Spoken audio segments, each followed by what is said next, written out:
this. This is who I am. It's never changed. Hungry woman from America. I'm passionate. You're cold. Hungry, passionate Nikki and cold Igor are both at their wits' end. You see, the more that Nikki pushes, the more that Igor backs away. You come here and stay like a big problem for me. Try to be nice. Perfect. I'm leaving. Yeah, we've heard those threats before, but this time it's a little more serious. But before we get to that, let's start at the beginning. So when we last saw these two, Nikki had won the hearts of Justin's friends. But by evening time, Justin was admitting that he's finding it difficult to be intimate with Nikki because he can't stop thinking about the fact that she's trans. So with meeting his parents on the horizon, today he's brought Nikki out to buy some more conservative clothes. We soon see my family. And I want you, for this meeting, to wear some more simple clothes. Why are you always trying to have me dress simple?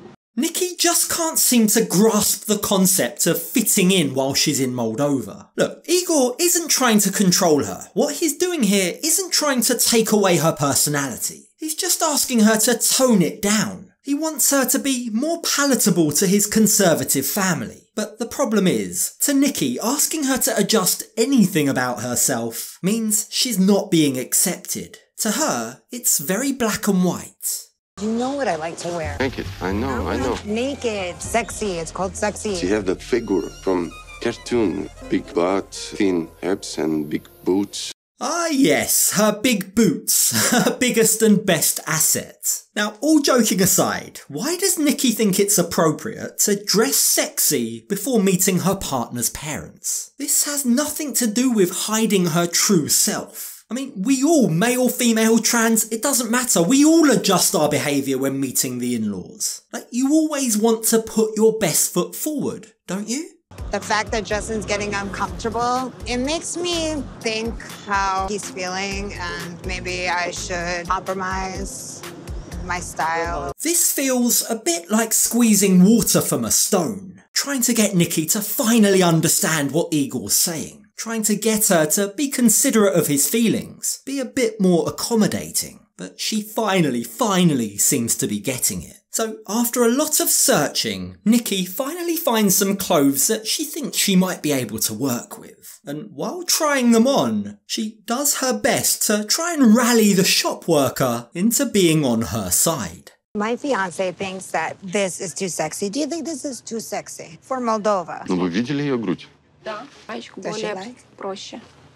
Yeah, it doesn't quite work, because the lady suggests that Nikki should go for a more modest top. After all, the last thing that Nikki needs to be wearing when she goes to meet Igor's parents is a see-through top where they can see her bra and her boots. But after failing to get the worker on her side, Nikki is done for today. She tells Igor to just trust her. She's brought some clothes from America. That's it. End of discussion. Case closed. And with that, Igor has no option but to just deal with it.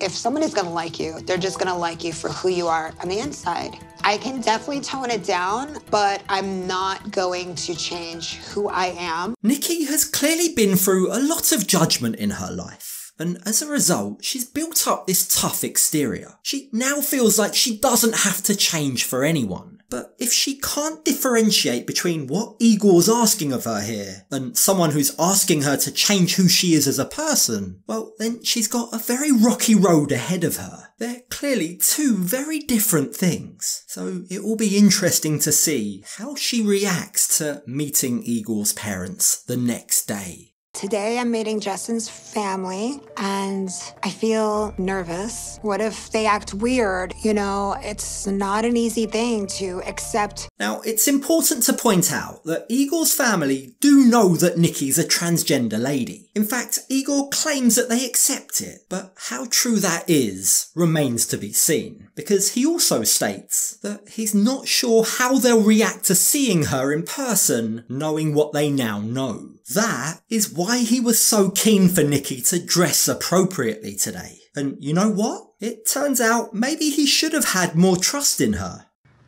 Honey. Finally, baby, you look now more like a regular woman. You like? Does it look presentable for your family? Nikki's nailed it. She's stylish, but she's conservative. She's toned down her makeup and she's dressed exactly how Igor had hoped she would. But the thing is, she's gonna need to develop thick skin and fast, because even though English isn't his first language and he probably doesn't understand how insensitive he sounds, telling Nikki that she finally looks like a regular woman could be considered hurtful, and that's something that she brings up to him on the car ride to his parents. Today you look more like regular woman in our city. And you not put a lot of makeup. Even if I'm still all done up, I still look like a regular woman. I'm sure that Nikki understands that the language barrier is part of the issue here. But all she can do is reiterate to Igor that she is a woman, and she just hopes that he can stop implying otherwise. His little comments are starting to take a serious toll on her self-esteem, and they're planting seeds of doubt in her mind. I noticed that the more time that I spend with Justin, sometimes he just doesn't reassure me with the way that I look and making me feel confident. Igor's choice of language and the way that he acts when he deems that she's dressed or done her makeup inappropriately is leading Nikki to wonder whether or not he's even into her. Maybe, she asks, he's into this relationship for all the wrong reasons. Now, the truth is, we can all see that he's really having a tough time adjusting to her being transgender, especially when it comes to them being intimate. But because he hasn't communicated this with her, Nikki is now just making her own assumptions. Honestly, I don't feel like sometimes you're sexually attracted to me. I don't know if it's because of me. I don't know if it's because you're like asexual, you're not into anybody. I don't know. Now, from the moment that she arrived in Moldova, Nikki has been quite pushy about sex. The way she's been has certainly raised some alarm bells. But today, she's changing tact. In fact, she's trying to have a calm conversation and get to the bottom of the issue. And, I mean, she has every right to ask it. It is an important question. Is there or is there not sexual attraction? Because without it, well, then there's no relationship. That's especially true for her. My attraction to you. When you kill my minds, it's not work. Physically, only physically. I think what Igor's trying to say here is that his attraction primarily right now is emotional. He's attracted to her on an emotional level, like a meeting of minds. But all this arguing, every time she attacks him or pressures him, that chips away at the emotional connection that he feels. But the thing is, whilst that might be partially true, I don't think he's being entirely honest here. When I think of intimacy with Nikki, for me, it's hard to forget about she's trans.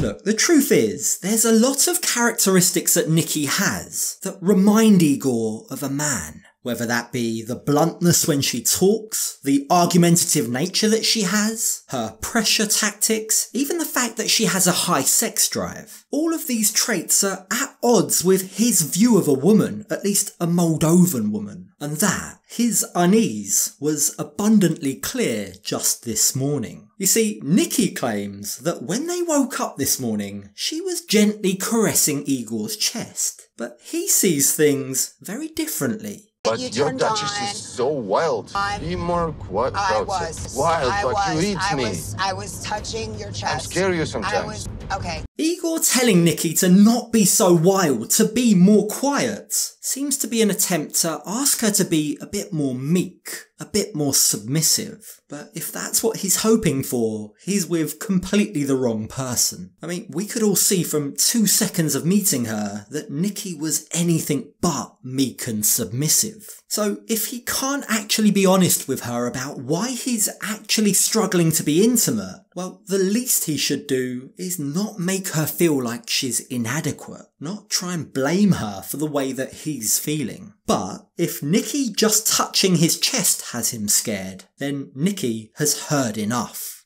You can't handle me. It's period. It's like, that's what it is. You can't handle me. You can't handle me. And we're not meant for each other. So we'll just leave it like that. Nikki's a hothead and she's dramatic, but she's not exactly wrong here. If Igor wanted a submissive woman, then he should have found a submissive woman. Instead, he's picked an incredibly high-maintenance, confident, horny, transgender wannabe pop star from America. Like, there's only so much blame that we can place on Nikki's shoulders. Igor has picked completely the wrong lady. So why? Why is he still in this relationship if Nikki is the complete opposite of what he wants? You need a simple woman. I am not her. Okay. I will never be simple. But Do you understand this? Okay. Do you understand this? Nikki's always been straight up about who she is. No, actually wait, hold on, scratch that. No, she hasn't. She lied about being trans the first time that they were in a relationship. She got him over to the States on a K1 visa, only for that small detail to come out in the middle of a fight. But that was the past. This time around, she's been very upfront about who she is and what she expects. So while she definitely tricked and deceived him first time, Igor can't act so surprised this time round. You know this. This is who I am. It's never Who? changed. Hungry woman from America. I'm passionate. You're cold. Neither of them are giving each other any leeway here. Igor needs to understand that his dishonesty is hurting Nikki, but from her side, she also needs to give him more breathing room. Get off the guy's back, literally. Focus on building the emotional relationship. Then, and only then, might he become more comfortable with the physical. Only that doesn't cut it for Nikki. She wants to get physical and fast. The biggest problem for me and Nikki, the Nikki can't live at the moment. She only thinking about what she did for me. Nikki feels like this relationship is very one-sided. She sees all of the money and the emotions that she's invested, and she doesn't feel like Igor's done the same. But what she seems to be missing here is that Igor has also invested a lot into her. She's completely ignoring the fact that he's risked his relationship with his family. He's lost friends over her. So why isn't that enough? What have you given me? At this moment, Accepting me? accepting you. I talk with my friends, I talk with my parents to accept it. Yeah, accepting her. It sounds like the bare minimum, and it should be. But in his world, accepting Nikki comes with a huge price. It's not the bare minimum, and it shouldn't be treated as such. The problem is, Igor doesn't have the language ability to explain to Nikki how complicated she's made his life. So everything he attempts to say just comes out as clunky and a bit offensive. You come here and stay like a big problem for me. Try Okay, to be nice. Perfect. I'm leaving.